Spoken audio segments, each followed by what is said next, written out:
الرجيم بسم الله الرحمن الرحيم من أجل ذلك كتبنا على بني إسرائيل أنه من قتل نفسا بغير نفس أو فساد في الأرض فكأنما قتل الناس جميعا ومن أحياها فكأنما أحيا الناس جميعا ولقد جاءتهم رسلنا بالبينات ثم إن كثيرا منهم بعد ذلك في الأرض لمسرفون إنما جزاء الذين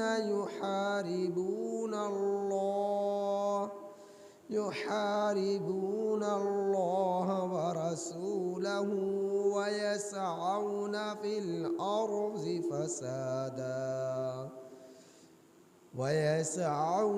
الأرض فسادا أن يقتلوا أو يصلبوا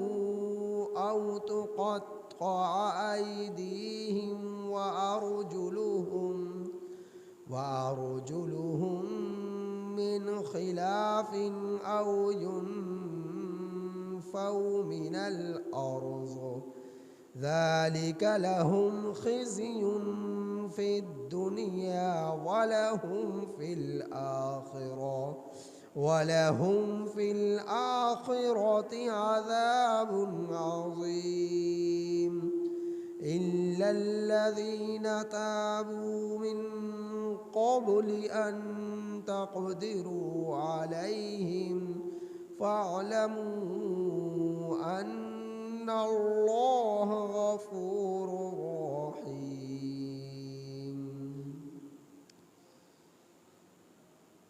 یہ سورۃ المائدہ کی آیت نمبر 32 تا 34 آپ احباب کے سامنے تلاوت۔ ان آیات کریمہ کا ترجمہ یہ من اجل ذالک،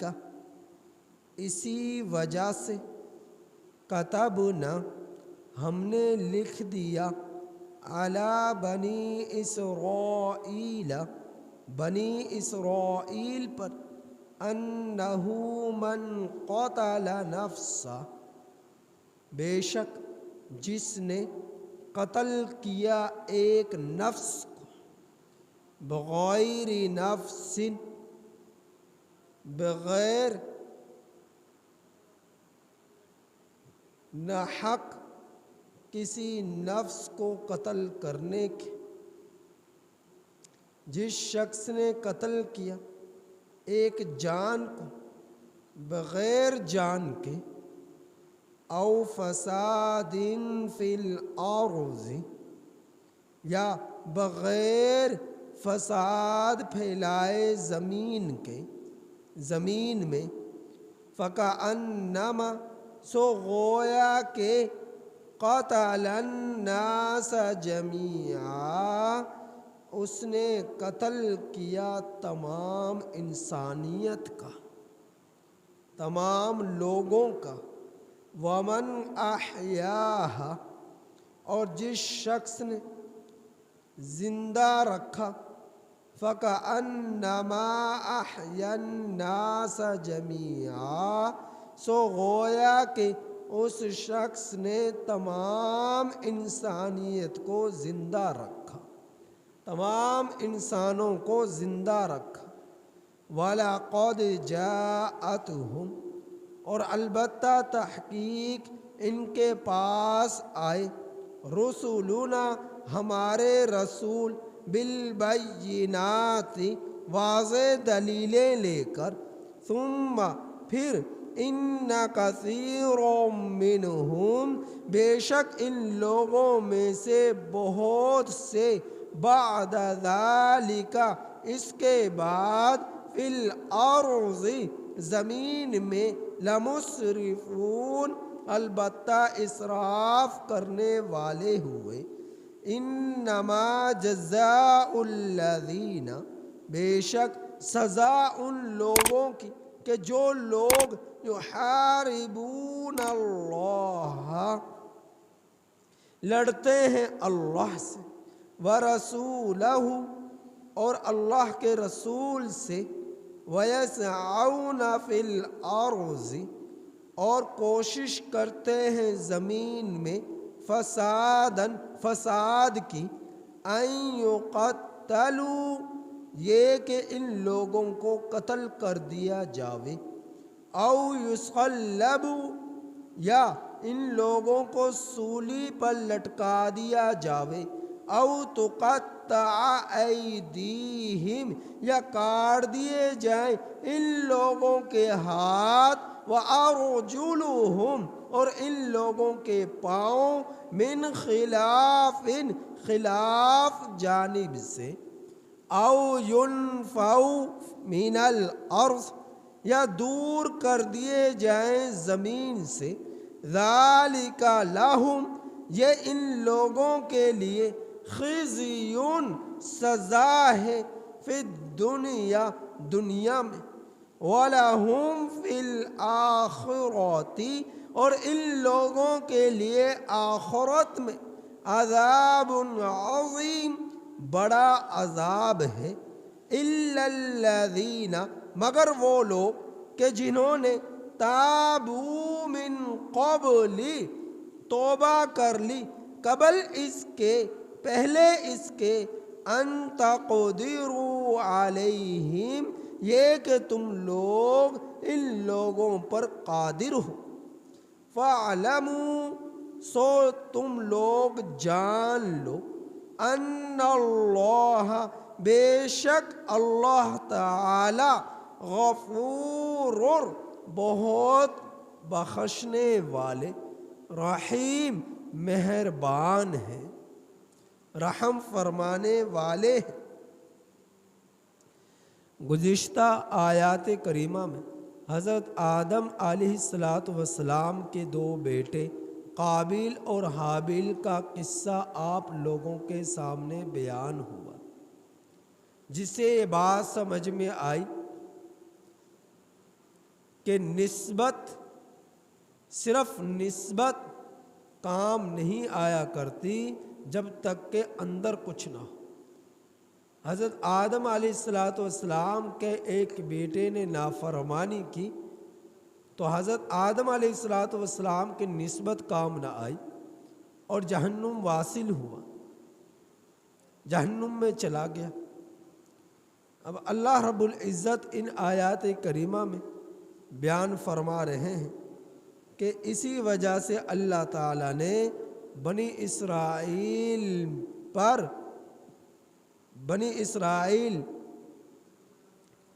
اسرائیل میں بے شمار پیغمبر مبعوث فرمائے اور ان کو احکامات ان پر نازل فرمائے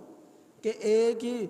یعنی کہ بنی اسرائیل میں حضرت عیسیٰ علیہ السلام تک تقریباً 4000 پیغمبر تشریف لائے، 4000 پیغمبر تشریف لائے۔ تو ان آیات کریمہ میں یہ بیان کیا گیا کہ اللہ نے بنی اسرائیل پر اس بات کو لکھ دیا تھا کہ کسی اللہ کی نافرمانی نہیں کرنی۔ اللہ کی نافرمانی کس طرح کی جا سکتی ہے کہ ناحق طور پر کسی کو قتل نہ کیا جائے، چوری نہ کی جائے، ڈاکہ نہ ڈالا جائے۔ تو ان چیزوں سے کیا ہوتا ہے؟ ان چیزوں سے اللہ کی زمین کا نظام خراب ہوتا ہے، نظام خراب ہوتا ہے، امن ختم ہوتا ہے اور جو ہے بے امنی پھیلتی ہے۔ تو یہی وجہ ہے اللہ رب العزت نے کہ احکامات جب اللہ کی زمین پر نافذ نہ ہوں گے تو پھر فساد پھیلے گا، پھر بے امنی پھیلے گی، پھر قتل و غارت عام ہوں گے، پھر چوری عام ہوگی، ڈاکہ عام ہوگا، رشوت عام ہوگی، زنا عام ہوگا، بے حیائی عام ہوگی، شراب عام پی جائے گی۔ تو ان چیزوں سے اللہ کی زمین کا نظام خراب ہوتا ہے، اللہ کی زمین پر فساد برپا ہوتا ہے۔ تو اللہ رب العزت نے لوگوں کی رشد و ہدایت کے لیے بنی اسرائیل میں 4000 پیغمبر حضرت عیسیٰ علیہ السلام تک مبعوث فرمائے۔ تو ان لوگوں پر ناحق طور پر کسی جان کو قتل کیے جانے کو حرام قرار دیا۔ اللہ رب العزت نے اس آیت کریمہ میں بیان فرمایا کہ جس شخص نے کسی نفس کو قتل کر دیا بغیر کسی نفس کو قتل کرنے، یعنی بغیر وجہ کے، کوئی وجہ نہیں ہے، ایسے ہی کسی جان کو جھگڑا ہوا تھوڑا بہت اور اس پر قتل کر ڈالا، کیونکہ قتل یا تو کوئی شخص مرتد ہو گیا اسے قتل کر دیا گیا، یا کسی شخص نے کسی کو قتل کر دیا تو قصاصاً قتل کر دیا گیا، قصاصاً قتل کر دیا گیا۔ تو ایسی کوئی صورت نہیں پائی جا رہی کہ نہ تو کوئی مرتد ہوا اور نہ ہی کسی نے کسی کو ناحق طور پر قتل کیا اور بغیر وجہ کے کسی کو قتل کر ڈالا،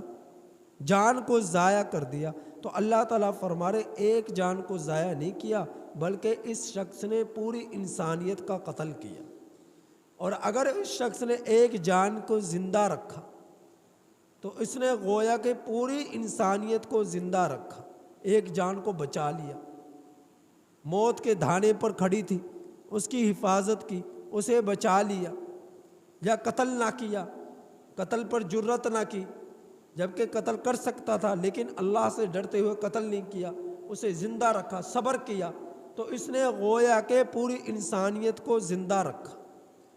اور اگر قتل کر دیا ناحق طور پر کسی کو، گویا کہ اس نے ایک کو قتل نہیں کیا، پورے انسانوں کو، تمام کے تمام انسانوں کا قتل کیا۔ تو اتنا سخت گناہ ہے کسی شخص کو بغیر کسی وجہ کے قتل کر ڈالنا۔ تو آج یہی وجہ ہے کہ قتل عام ہے، قتل و غارت عام ہے، چوری عام ہے، ڈاکہ عام ہے، رشوت عام ہے، زنا عام ہے، بے شمار گندگیاں چوری کی صورت میں اور ڈاکے کی صورت میں، زنا کی صورت میں، بدکاری کی صورت میں، رشوت کی صورت میں، سود کی صورت میں، قتل کی صورت میں، اور جو ہے بے حیائی کی صورت میں، بے شمار جرائم سے یہ زمین پلید ہو چکی۔ وجہ کیا ہے کہ شرعی نظام نافذ نہیں ہے، شرعی نظام قائم نہیں ہے، اور جو ان جرائم پر جری کرنے والا ہے، جرت کرنے والا ہے، اسے پتہ ہے میری پشت پیچھے بڑے بڑے ہاتھ ہیں، بالفرض میں نے قتل بھی کر دیا کسی کو تو کون سی بڑی بات ہے، اگر گرفتار بھی ہو گیا رشوت کے ذریعے، سفارش کے ذریعے، چند دنوں میں چھوٹ جاؤں گا۔ تو شرعی نظام نافذ نہیں، جس کی بنا پر اللہ کی زمین پر فساد برپا ہو رہا ہے، چوریاں عام ہو رہی ہیں، ڈاکے عام ہو رہے ہیں، اور جو ہے زنا عام ہو رہا ہے، شراب عام پی جا رہی ہے، اور اب تو چھپ کر بھی نہیں، کھلم کھلا یہ کام کیے جا رہے ہیں، اور سر عام جو ہے ان جرائم پر جرت کی جا رہی ہے۔ اللہ کا ڈر دلوں سے نکل چکا ہے، شریعت کا نظام زندگیوں سے نکل چکا ہے، جس کی بنا پر اب اللہ کی زمین پر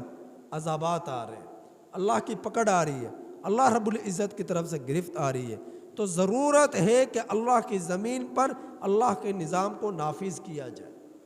جب تک اللہ کا نظام نافذ نہیں ہوگا امن قائم نہ ہوگا، چوریاں ختم نہیں ہوں گی، ڈاکے ختم نہیں ہوں گے، ڈاکے ختم نہیں ہوں گے۔ ان آیات کریمہ کا شان نزول کیا ہے؟ مدینہ المنورہ میں نبی کریم صلی اللہ علیہ وسلم کے پاس 8 افراد آئے، اور یہ 8 افراد قبیلہ اورینا کہ یہ 8 افراد تھے، اور ایک دوسرا قبیلہ تھا قبیلہ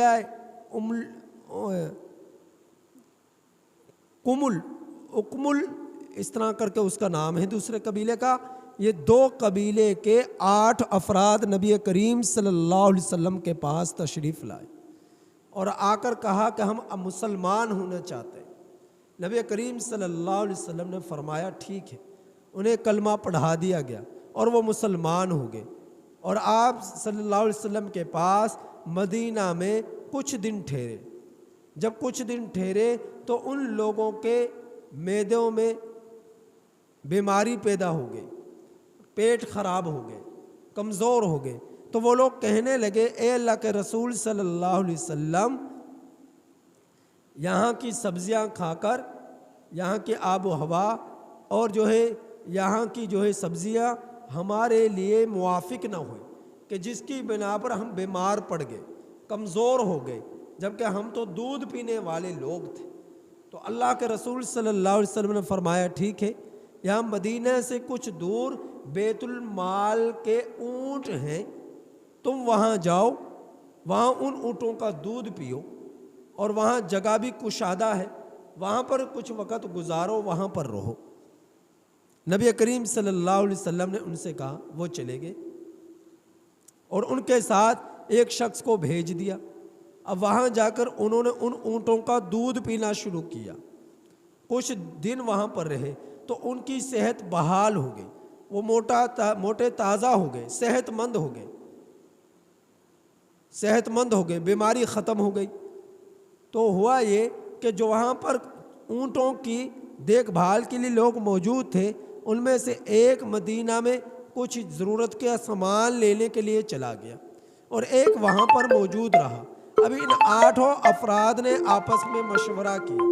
کہ کس طرح ان اونٹوں کو یہاں سے چرا کر لے جایا جائے۔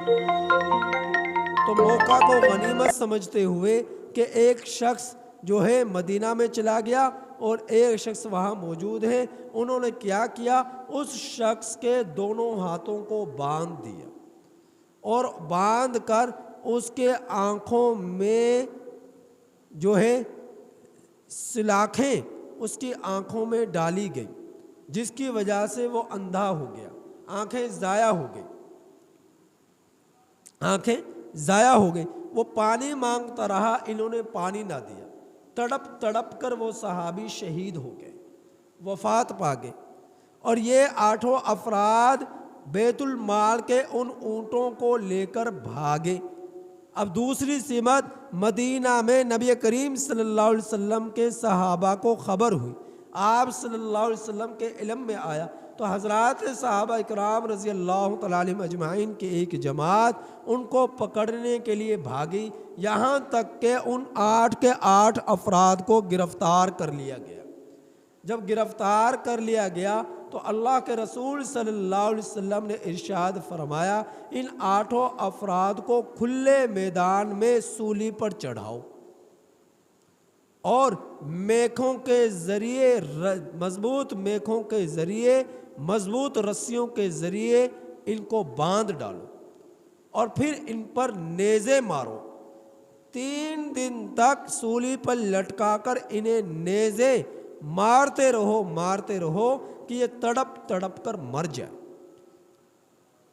اور ان 8 افراد کو جس وقت گرفتار کیا گیا، ان سے پوچھا بھی گیا کہ کیا تم نے یہ کام کیا؟ تو انہوں نے اظہار کیا، جی ہم نے اس طرح سزا دی، اس طرح سلاخیں ان کے آنکھوں میں پھیری اور آنکھوں کو ضائع کر دیا، ہاتھوں کو باندھ کر اسے شہید کیا، پانی مانگتا رہا، پانی نہ دیا، تڑپ تڑپ کر اسے مارا ہم نے۔ تو یہ اس وقت کے زمانے کی بات تھی کہ برائی کرنے والے بھی برائی کا فوراً اظہار کر لیا کرتے۔ آج کے زمانے میں کوئی برائی کرے تو پہلے تو وہ برائی کو قبول کرنے کے لیے تیار نہیں، اور اگر قبول بھی کر لی تو بڑی جرت کے ساتھ قبول کرتے ہیں کہ کون سی ہمیں سزا ملے گی، 1 دن 2 دن جیل میں بند ہوں گے اور چھوٹ جائیں گے۔ تو آج ہمارا نظام قانون کمزور ہو چکا ہے، جس کی بنا پر اللہ کی زمین جو ہے فساد سے خراب ہو رہی ہے، برباد ہو رہی ہے۔ تو بہرحال تو ان لوگوں نے پوری طرح امانت داری کے ساتھ اظہار کیا اور پھر ان کو سزا دی گئی۔ 3 دن تک انہیں سولی پر لٹکایا گیا کھلے میدان میں،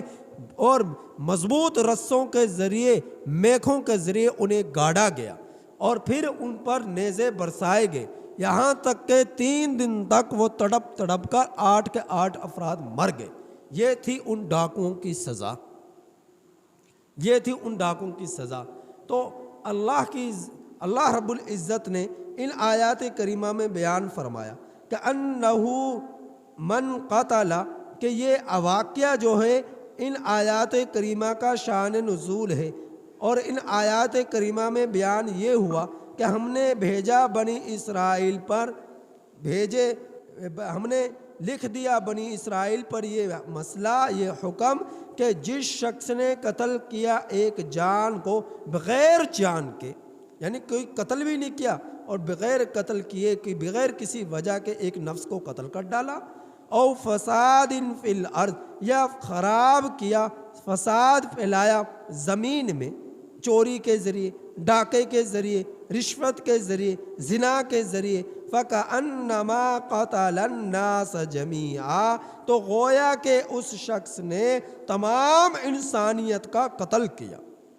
اور جس شخص نے زندہ رکھا ایک شخص کو، گویا کہ اس نے تمام انسانوں کو زندہ رکھا۔ اور البتہ تحقیق ان لوگوں کے پاس ہمارے رسول آئے واضح دلیلیں لے کر،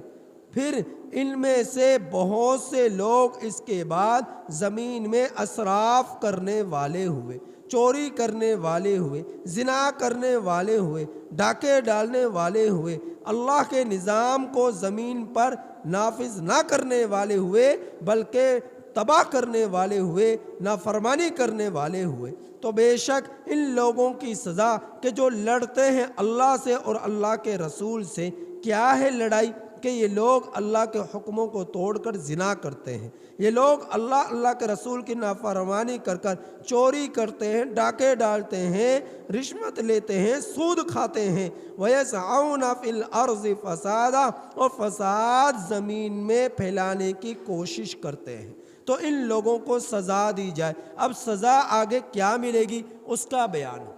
تو یوں ڈاکے ڈالنے والے لوگ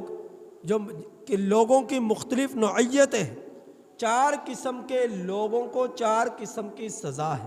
یہ سمجھیں۔ جو شرعی سزا ہے ڈاکہ ڈالنے کی، قتل کرنے کی، وہ کیا ہے؟ اس کی تفصیل یہ ہے۔ 4 طرح کے لوگ ہیں۔ نمبر 1، ڈاکو آئے، ڈاکہ ڈالا اور قتل نہ کیا۔ ڈاکہ ڈالا، مال وغیرہ لوٹ کر چلے گئے اور قتل نہ کیا، بغیر قتل کیے۔ تو ان لوگوں کی سزا یہ ہے کہ ان لوگوں کو اگر قتل نہیں کیا، مال لوٹ کر لے گئے تو مال ان سے لے لیا جائے گا، قتل نہ کیا جائے گا جیسے ہی پکڑے گئے۔ دوسرے نمبر پر قتل بھی کیا اور ڈاکہ بھی ڈالا گیا، قتل بھی کیا، مال بھی لوٹ کر لے گئے، تو ان لوگوں کی سزا یہ ہے کہ ان لوگوں کو سولی پر بھی لٹکایا جائے گا، سولی پر لٹکا کر قتل بھی کیا جائے گا اور ان سے مال بھی لے لیا جائے گا۔ نمبر 3، مال نہیں لیا، صرف قتل کیا، تو پھر ان لوگوں کو قتل کیا جائے گا۔ نمبر 4، مال لیا لیکن قتل نہیں کیا، تو پھر ایسی ان لوگوں کی سزا یہ ہے کہ زمین سے کہ نہ مال لیا نہ قتل کیا۔ پہلے یہ تھا کہ مال بھی لیا، قتل بھی کیا تو سولی پر بھی چڑھایا گیا اور مال بھی لے لیا گیا۔ اور چوتھی قسم کیا تھی کہ مال بھی نہیں لیا اور قتل بھی نہیں کیا، ناکام ہو گئے ڈاکہ ڈالنے میں۔ تو پھر اس صورت میں زمین سے ان لوگوں کو دور کر دیا جائے گا، ملک بدر کر دیا جائے گا، زمین سے نکال دیا جائے گا، شہر سے نکال دیا جائے گا۔ جب اس میں دو اقوال ملتے ہیں امام شافعی رحمۃ اللہ علیہ کا کہ زمین سے دور کیے جانے کا مطلب کیا ہے، اور امام ابو حنیفہ رحمۃ اللہ علیہ کا۔ امام شافعی رحمۃ اللہ علیہ فرماتے ہیں زمین سے دور کیے جانے کا مطلب یہ ہے کہ ان لوگوں کو شہر سے نکال دیا جائے، ملک سے نکال دیا جائے۔ امام ابو حنیفہ رحمۃ اللہ علیہ فرماتے ہیں زمین سے دور کیے جانے کی صورت یہ ہے کہ ان لوگوں کو قید میں ڈال دیا جائے، جیل میں ڈال دیا جائے، کیونکہ اگر ان کو زمین سے نکالا جائے گا اور دوسری زمین میں منتقل کر دیا جائے گا، دوسرے علاقے میں منتقل کر دیا جائے گا تو وہاں بھی لوگوں کو پریشان کریں گے، وہاں بھی ڈاکہ ڈالیں گے، وہاں بھی چوری کریں گے۔ تو اس لیے ان لوگوں کو بجائے یہ کہ ملک سے، شہر سے دور کیا جائے، ان لوگوں کو قید میں ڈال دیا جائے، ان لوگوں کو قید میں ڈال دیا جائے۔ تو پہلی صورت کیا تھی کہ مال لیا لیکن قتل نہیں کیا، مال لیا اور قتل نہیں کیا، تو پھر اس صورت میں کیا ہے کہ ان لوگوں کو جو ہے سزا اس صورت کی کہ مال لیا اور قتل نہیں کیا، خلاف جانب سے ان کے ہاتھ پاؤں کاٹے جائیں گے، ہاتھ پاؤں کاٹے جائیں گے۔ مال تو لیا، ڈاکہ ڈالا اور مال لیا، لوٹ کر لے گئے، تو خلاف جانب سے اعضاء کاٹے جائیں گے، یعنی کہ اگر دایاں ہاتھ ہے تو بایاں پاؤں کاٹا جائے گا، اگر بایاں ہاتھ ہے تو دایاں پاؤں کاٹا جائے گا۔ یہ اس صورت میں سزا ہے کہ جب کہ یہ لوگ مال لے لیکن قتل نہ کریں۔ دو صورت کیا تھی کہ یہ لوگ مال بھی لے اور قتل بھی کر ڈالے، تو اس صورت میں یہ ہے کہ ان لوگوں سے مال بھی لے لیا جائے گا اور ان کو سولی پر چڑھایا جائے گا اور ان کو تڑپا کر مارا جائے گا، نیزے وغیرہ مار کر ان کو مارا جائے گا۔ تیسری صورت یہ تھی کہ مال نہیں لیا،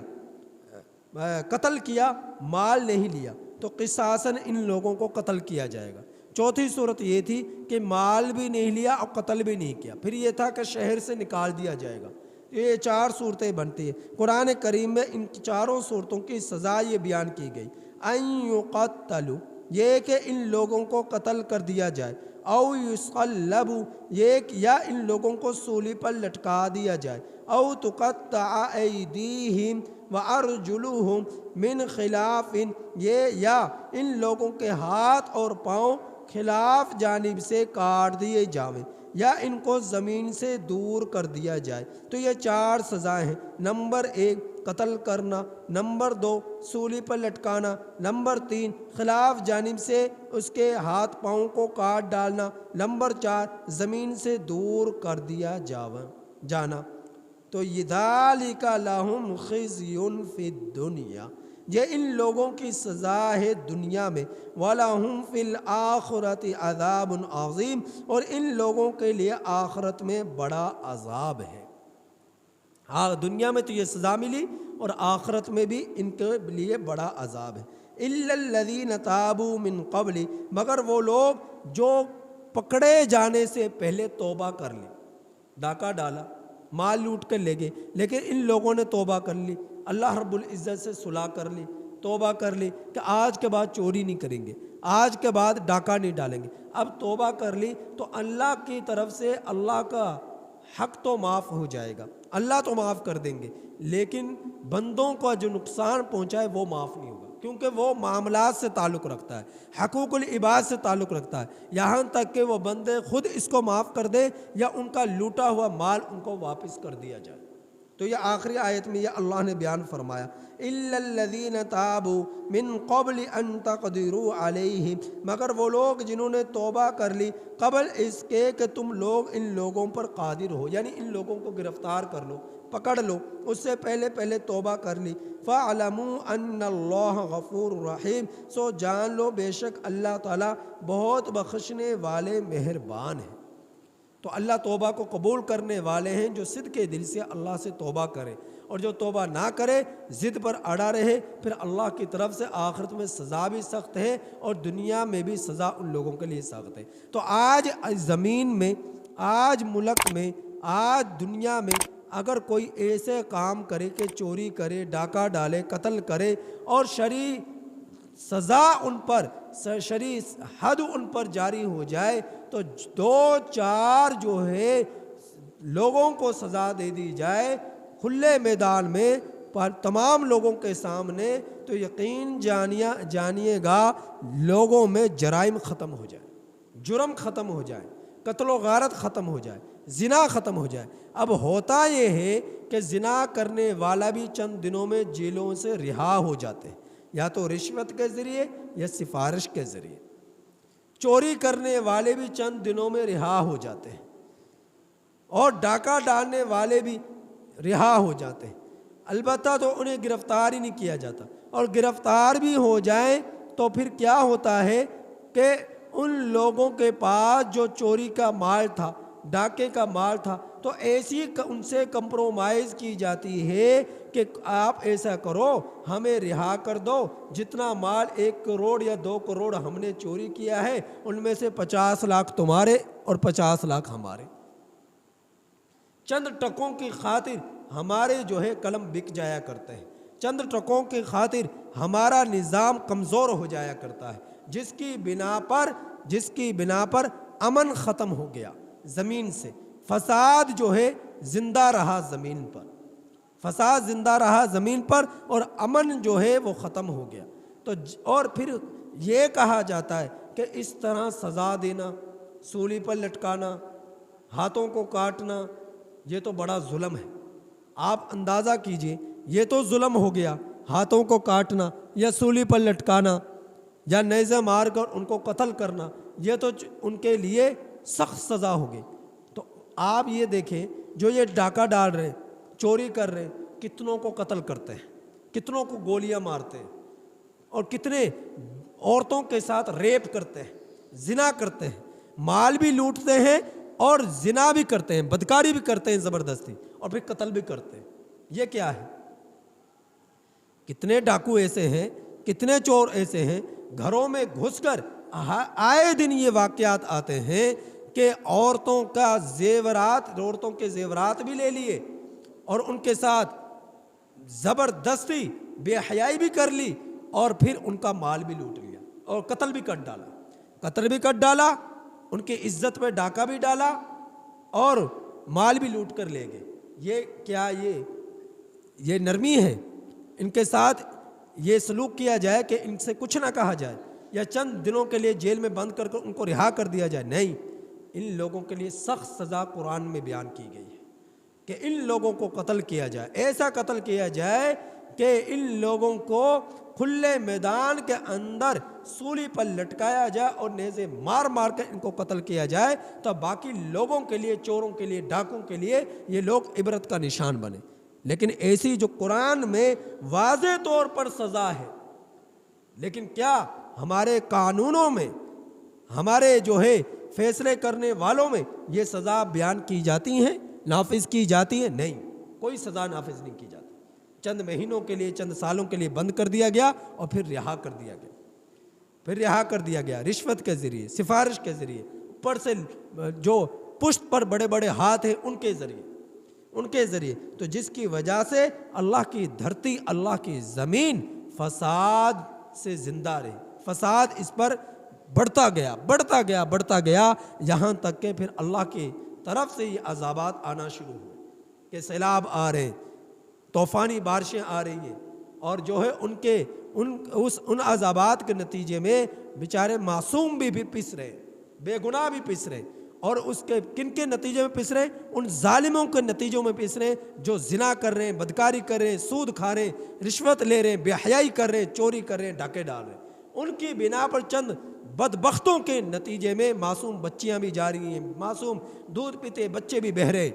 تو جب تک اللہ کے نظام کو زمین پر نافذ نہیں کیا جائے گا، اس وقت تک اللہ کے طرف سے ہم یہ امید نہیں کر سکتے کہ اللہ کا عذاب اس زمین سے ختم ہو سکتا ہے۔ یہ تو اللہ کے رسول صلی اللہ علیہ وسلم کی دعا ہے کہ ابھی تک یہ زمین پھٹی نہیں، اور پورے کے پورے تمام کے تمام انسان اللہ کے عذاب میں مبتلا نہ ہوئے۔